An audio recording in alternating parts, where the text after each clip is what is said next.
नमस्कार। कल हमने प्रतिष्ठित रोजगार के सिद्धांत की विवेचना की थी और उस संदर्भ में मेरे द्वारा आपको दो समीकरण दे दिए गए थे, उत्पादन फलन और श्रम के मांग फलन के संदर्भ में। आज हम तीसरे समीकरण की बात करते हैं। प्रतिष्ठित रोजगार सिद्धांत का तीसरा फलन और या तीसरा समीकरण जो हमारा क्या है, श्रम का पूर्ति फलन। श्रम का पूर्ति फलन प्रतिष्ठित अर्थशास्त्रियों के अनुसार वास्तविक मजदूरी की दर का फलन है और वो धनात्मक फलन है, क्योंकि वो ये कहते थे कि मजदूरी की वास्तविक मजदूरी की दर और श्रम की पूर्ति में जो है वो सीधा संबंध पाया जाता है। इसलिए हम ये कहते हैं SL is the function of W upon P। और कैसा फंक्शन है? Change in SL due to change in W upon P is greater than 0। इसका अभिप्राय यह है यदि अर्थव्यवस्था में वास्तविक मजदूरी की दरों में परिवर्तन होता है तो उसका श्रम की पूर्ति के साथ में धनात्मक संबंध पाया जाएगा। अर्थात यदि वास्तविक मजदूरी की दरें बढ़ती हैं तो श्रम की पूर्ति भी बढ़ेगी और यदि वास्तविक मजदूरी की दरें घटती हैं तो श्रम की पूर्ति भी घटेगी। इसलिए जो हमें SL वक्र या श्रम का पूर्ति वक्र ग्राफ में प्राप्त होता है वो धनात्मक ढालीय हुए प्राप्त होता है। मैं चौथे समीकरण पे आपको बात करना चाहूंगी। चौथा समीकरण प्रतिष्ठित रोजगार सिद्धांत का वास्तविक मजदूरी की दरों के निर्धारण के संदर्भ में है कि एक अर्थव्यवस्था के अंतर्गत वास्तविक मजदूरी की दर का साम्य मजदूरी की दर का निर्धारण किस प्रकार से किया जाता है। प्रतिष्ठित अर्थशास्त्र ये मान के चलता था कि जिस मजदूरी की दर पर श्रम की मांग और पूर्ति एक दूसरे के बराबर हो जाएंगी उस मजदूरी की दर पर वास्तविक मजदूरी दर का निर्धारण होगा और उसके साथ ही रोजगार की मात्रा का निर्धारण भी होगा। क्योंकि हम जानते हैं विद्यार्थियों, श्रम का मांग फलन जो प्राप्त हुआ था हमें DL वो नेगेटिवली स्लोप प्राप्त हुआ था, इसलिए हम DL को नेगेटिव स्लोप में ड्रॉ कर रहे हैं। और श्रम का पूर्ति फलन जो अभी मैंने आपको बताया वो धनात्मक ढालीय में प्राप्त होता है SL। और हम जानते हैं जहाँ पर अर्थव्यवस्था में श्रम की मांग और पूर्ति एक दूसरे के बराबर होती है वहाँ पर अर्थव्यवस्था में वास्तविक मजदूरी दर का निर्धारण प्रतिष्ठित अर्थशास्त्रों के अनुसार होता है।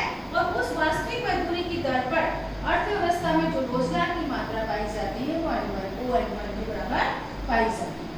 विद्यार्थियों, मुद्रा के परिमाण सिद्धांत का मुद्रा का परिमाण सिद्धांत प्रतिष्ठित अर्थशास्त्रियों का पांचवा समीकरण है रोजगार सिद्धांत के संदर्भ में, जो आपको मैंने कल भी स्पष्ट किया था कि ये एक ऐसा महत्वपूर्ण स्तंभ है जिसके बिना प्रतिष्ठित रोजगार मॉडल की हम कल्पना ही नहीं कर सकते हैं। मुद्रा का परिमाण सिद्धांत क्या बताता है? MB + M' B' = PT। उसके समीकरण के अनुसार आपका ये बायां पक्ष जो है वो मुद्रा की पूर्ति को इंगित करता है और PT जो है मुद्रा का दायां पक्ष मांग पक्ष को इंगित करता है। और परिमाण सिद्धांत के अनुसार अर्थव्यवस्था के अंतर्गत यदि M का M के साथ स्थिर संबंध है, मुद्रा का चलन वेग स्थिर है, साथ मुद्रा का चलन वेग स्थिर है, व्यापार की मात्रा स्थिर है, तो क्लासिकल वर्जन ये कहता है कि मनी सप्लाई और कीमत में सीधा प्रत्यक्ष आनुपातिक संबंध पाया जाता है। यदि मनी सप्लाई बढ़ती है तो कीमत स्तर भी बढ़ेगा, यदि मनी सप्लाई घटती है तो कीमत स्तर भी घटेगा।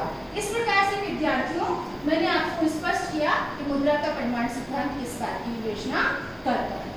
सातवां समीकरण जो हमारा है वो क्लासिकल मॉडल का वो मौद्रिक मजदूरी दर के निर्धारण से संबंधित है और उसको निकालने के लिए हम जानते हैं कि प्रतियोगी बाजार के अंतर्गत एक श्रम का विनियोजन कहाँ तक उत्पादक करता है या उसको पारितोषिक किस सीमा तक देता है, जहाँ तक वो कहता है कि उससे मुझे सीमांत उत्पादकता की प्राप्ति दी गई कीमत के बराबर होती है, तभी उसे फायदा होता है श्रम को विनियोजित करने का, अन्यथा नहीं होता है। तो हम कहते हैं वास्तविक मजदूरी की दरें किसके बराबर होती है?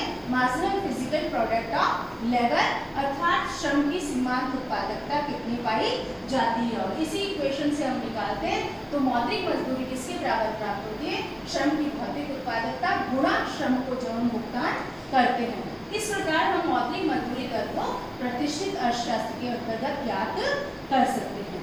ये जो 7 समीकरण मैंने आपको दिए थे इसके समीकरणों के आधार पर हम चित्रानुसार आपको एक मॉडल दे रहे हैं जो ये चारों ग्राफ जो हैं आपको किस बात को बताते हैं, यदि अर्थव्यवस्था में हम बचत और मूल्यों को नहीं लेकर चले तो प्रतिष्ठित रोजगार मॉडल को हम कैसे स्पष्ट कर सकते हैं। संदर्भ में विवेचना करेंगे कि क्लासिक अर्थशास्त्रियों के द्वारा किस प्रकार से पूर्ण रोजगार की स्थिति को लिया गया था। अब मैं आती हूँ आपके पास में चित्र का ए भाग।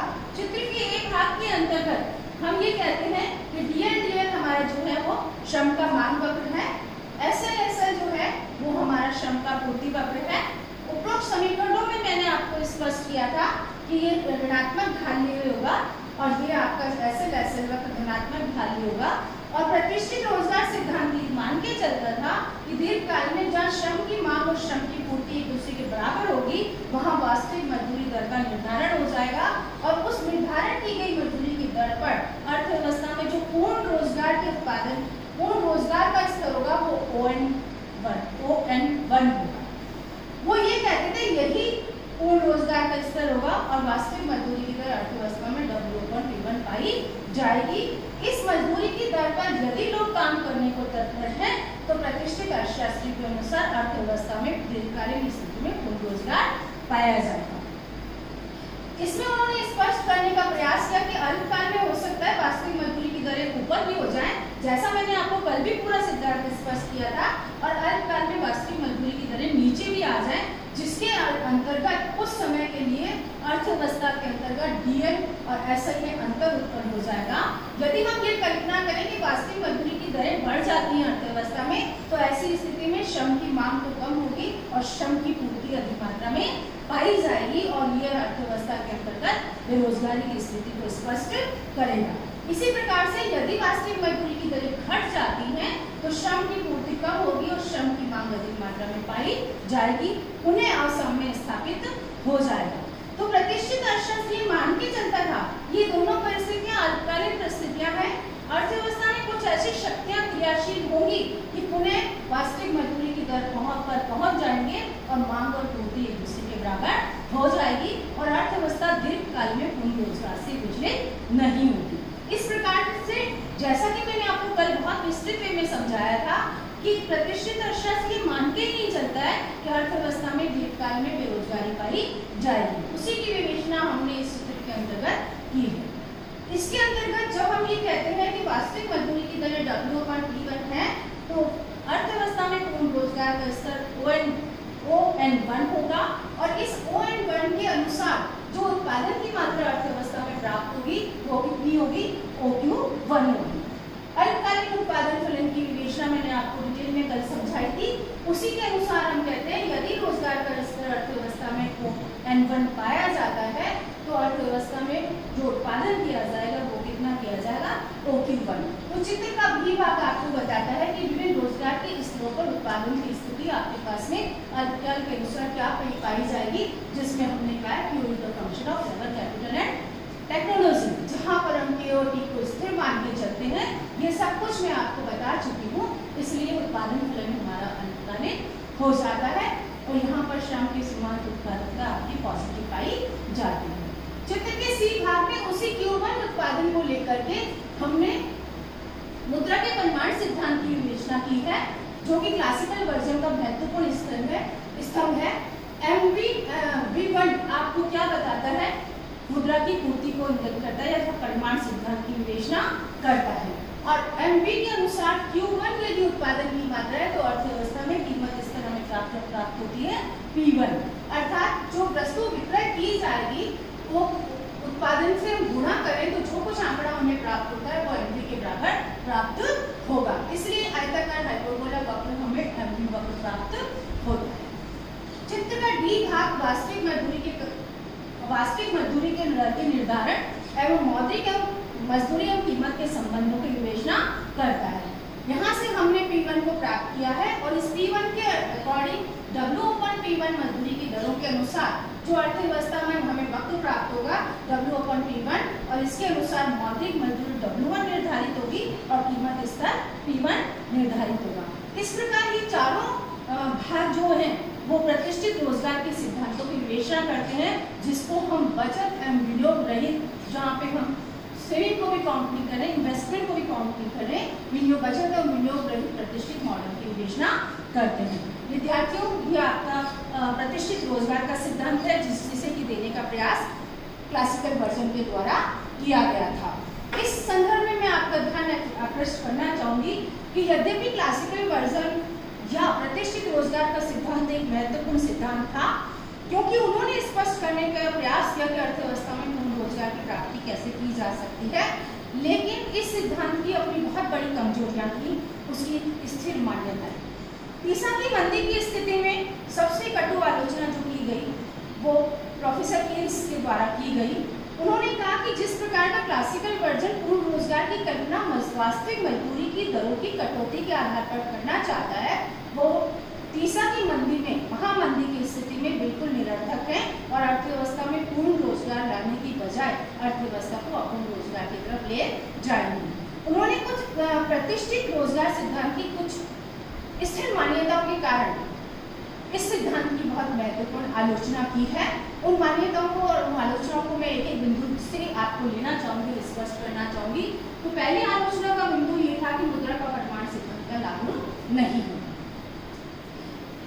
केन्स ने कहा कि जिस तरह से कल्पना करके मुद्रा के परिमाण सिद्धांत की विवेचना की गई अर्थव्यवस्था में, वास्तव में उस तरह से मुद्रा का परिमाण सिद्धांत लागू नहीं होता, क्योंकि जो क्लासिकल वर्जन है वो ट्रांजेक्शनल अप्रोच को लेकर के मुद्रा के परिमाण सिद्धांत की व्याख्या करता है, जहां पर मुद्रा के केवल एक ही मांग पक्ष को लिया जाता है, जिसको हम कहते हैं कि मुद्रा की मांग किस लिए की जाती है।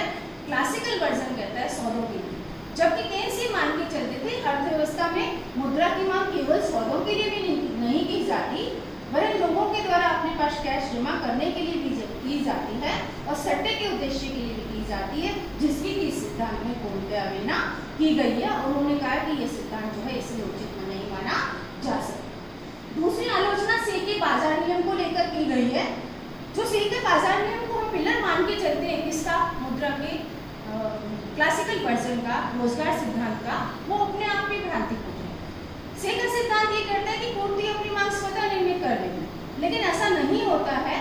कुछ न कुछ पूर्ति का अवशेष भाग मांग में समायोजित नहीं हो पाता है, जो कि हमारे द्वारा रख लिया जाता है, जिसके परिणाम स्वरूप पूर्ति और मांग में जो है अंतर उत्पन्न हो जाता है। इसलिए से का बाजार नियम भी उस तरह से लागू नहीं होता है जैसा कि क्लासिकल वर्जन मान करके चलता है। तीसरी बात वो कहते हैं कि क्लासिकल वर्जन का जो सिद्धांत था या पूर्ण रोजगार का जो सिद्धांत था वो पूर्ण प्रतियोगी बाजार की मान्यताओं पर आधारित है, लेकिन वास्तव में अर्थव्यवस्था में पूर्ण प्रतियोगिता नहीं पाई जाती। पूर्ण प्रतियोगी बाजार न होकर के हम देखते हैं कि बाजार के अंतर्गत कीमत विवेक बाजार पाया जाता है, अल्पाधिकार पाया जाता है, एकाधिकार पाया जाता है। अतः हम ये कहें कि इन बाजार परिस्थितियों की स्थिति में पूर्ण प्रतियोगी बाजार ही लागू होगा, तो उस आधार पर भी हम इस सिद्धांत की आलोचना करते हैं। चौथा, उन्होंने कहा था कि मजदूरी दरों में कटौती बेरोजगारी का हल नहीं है। प्रोफेसर केन्स इस बात को कहते हैं कि क्लासिकल वर्जन या प्रतिष्ठित अर्थशास्त्री ये मान के चलते हैं कि वास्तविक मजदूरी की दरों में यदि कटौती कर दी जाए तो सभी इच्छुक काम करने वाले इच्छुक व्यक्तियों को रोजगार प्राप्त हो जाएगा और अर्थव्यवस्था में पूर्ण रोजगार की प्राप्ति हम कर सकते हैं। लेकिन विद्यार्थियों, एक बात की ओर आपका ध्यान आकर्षित करना चाहूंगी कि मजदूरी एक गुजारा हथियार होता है, जहां एक और आप मजदूरी में कटौती करके उत्पादक की लागतों में कमी करते हैं और लागतों में कमी होने के कारण वह अधिक लोगों को रोजगार दे सकता है, लेकिन दूसरी ओर मजदूरी में कटौती एक व्यक्ति की मौद्रिक आय होती है। जब उसकी मौद्रिक आय में ही आप कटौती कर देते हैं तो उस कटौती के परिणाम स्वरूप उसके पास में पैसा खर्च करने के लिए कम रह जाता है, और जब कम रह जाता है तो अर्थव्यवस्था में प्रभावी मांग में कमी होती है, और जब प्रभावी मांग में कमी होती है तो वस्तु का उत्पादन कम किया जाएगा। जब वस्तु का उत्पादन ही कम किया जाएगा तो फिर बेरोजगारी बढ़ेगी, लोगों की छटनी की जाएगी। तो हम ये कैसे मान लें कि वास्तविक मजदूरी की दरों में कटौती जो है वो पूर्ण रोजगार की प्राप्ति का साधन है, बल्कि मैं ये कहना चाहूंगी, ये केन्स ये कहना चाहते थे कि मजदूरी में कटौती बेरोजगारी का समाधान है ही नहीं। पांचवा है, पूर्ण रोजगार के लिए सरकारी हस्तक्षेप आवश्यक। जबकि क्लासिकल वर्जन क्या मान के चलता है कि अर्थव्यवस्था एक स्वतंत्र अर्थव्यवस्था है, उसमें गवर्नमेंट इंटरवेंशन पाया ही नहीं जाना चाहिए। लेकिन हम सभी जानते हैं कि जब तक सरकार का हस्तक्षेप नहीं पाया जाता है हम पूर्ण रोजगार की प्राप्ति कर ही नहीं सकते हैं। इसलिए आवश्यक है कि पूर्ण रोजगार प्राप्ति के लिए जिस सरकारी हस्तक्षेप की क्लासिकल वर्जन द्वारा अवहेलना की गई है वो अपने आप में सही नहीं माना जा सकता। छठा है, मौद्रिक एवं राजकोषीय नीतियों का महत्वपूर्ण भूमिका की उपेक्षा। क्लासिकल वर्जन ना तो मॉनेटरी पॉलिसी को सही तरह से अडॉप्ट करना चाहता था अपने विश्लेषण में और ना ही फिजिकल पॉलिसी को। हम सभी जानते हैं जब तक इन दोनों नीतियों को हम इम्प्लीमेंट नहीं करेंगे हम पूर्ण रोजगार की कल्पना ही नहीं कर सकते। तो क्लासिकल वर्जन की इस आधार पर भी आलोचना की जाती है कि उन्होंने राजकोषीय और मौद्रिक नीतियों की महत्वपूर्ण भूमिका की उपेक्षा की और अवहेलना की, जिसके कारण उनका सिद्धांत अपने आप में सार्थक प्रतीत नहीं होता। इन सभी आलोचनाओं के बावजूद विद्यार्थियों आपका ध्यान इस ओर आकर्षित करना चाहूंगी। यद्यपि क्लासिकल वर्जन की बहुत आलोचना की गई विशेष रूप से अर्थशास्त्री केन्स के द्वारा, लेकिन हम ये नहीं कह सकते कि अपने आप में क्लासिकल वर्जन जो पूर्ण रोजगार का सिद्धांत दिया गया वो हितकर नहीं है या अर्थशास्त्र में उसका योगदान नहीं पाया जाता। वो अपने आप में एक महत्वपूर्ण सिद्धांत है। यदि क्लासिकल अर्थशास्त्रियों द्वारा ये सिद्धांत नहीं दिया जाता तो केन्स के द्वारा उसे आगे संशोधित करके अपने सिद्धांत को अर्थशास्त्र में समष्टि अर्थशास्त्र में दिया जाना संभव नहीं था। इसलिए हम ये कहते हैं कि केन्स के सिद्धांत का आधार भी क्या बना, प्रतिष्ठित रोजगार का क्लासिकल वर्जन, प्रतिष्ठित सिद्धांत। इसलिए हम कहते हैं कि इस सिद्धांत का अपने आप में महत्वपूर्ण स्थान पाया जाता है। धन्यवाद।